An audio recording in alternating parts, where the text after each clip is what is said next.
Hi everyone, my name is Vineet and I just installed the latest version of LabVIEW NXG. And I'm most excited to try out the new LabVIEW NXG web module that Mark here from R&D helped to develop, and in fact I've invited him here to help walk us through it. So Mark, how do I get started? I just installed everything.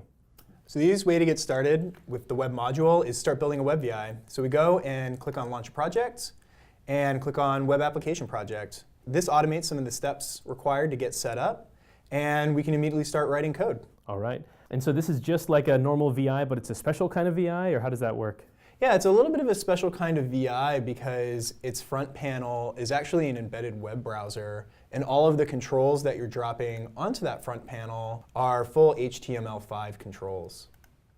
Okay, so I can drop down some of my favorites here, the slider, the toggle switch. Looks very similar. What's happening as I'm dropping these down? So while you're dropping these down, we're actually dynamically generating the web page that is your web application. So these are the same controls that you would see if you were to open this up on a web browser. Okay, looks like charts and graphs. I can put this in, and then I'm noticing now that I've got the panel, I've got the diagram here, so I'm guessing that's where I can put my LabVIEW code. And then I've also had this HTML tab. What does that do? Right, so we've approached the Web VI a little bit differently than we have in the past. And we've added this HTML view. Now, a lot of what's in there is the HTML and the CSS that we generate as you're dropping controls and configuring them and sizing them and positioning them. But we also allow for the addition of your own HTML or your own CSS and your own JavaScript. This allows you to customize the Web VI in ways that we've never been able to do before. So I think we have an example here if I minimize. So there we go.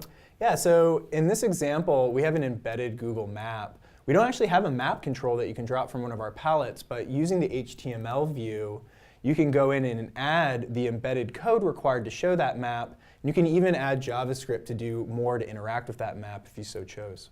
Okay, and if I wanted to run this, how do I do that? So if we wanted to run it and view it in our web browser, we could right-click on it in System Designer and click Run. And this will build your web application, which is just HTML, JavaScript, and CSS. And it automatically opens up the default web browser on your computer and shows you your Web VI running. Nice.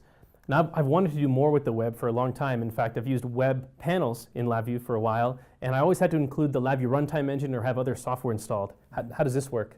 Yeah, so for the Web VI, you don't have to install a runtime engine. As I mentioned before, it's just HTML, JavaScript, and CSS. It's made out of the same things that any web page is made out of.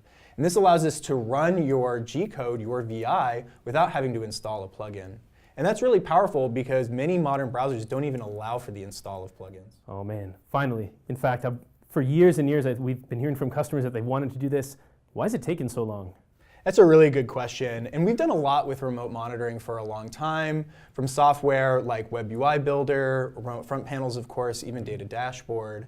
Being able to bring the capabilities of that to the web required the web to mature in its technology enough for us to even be able to write it. So things like custom elements, which we use for our controls, things like Emscripten, which we use to help build our runtime engine, these are all really important technologies that have only come into existence in the last few years. Nice. And now it's all available in the latest version of LabVIEW NXG. I think anyone can today go to ni.com/LabVIEW NXG and download it, install it, and try it out. Thanks a lot, Mark. Thank you.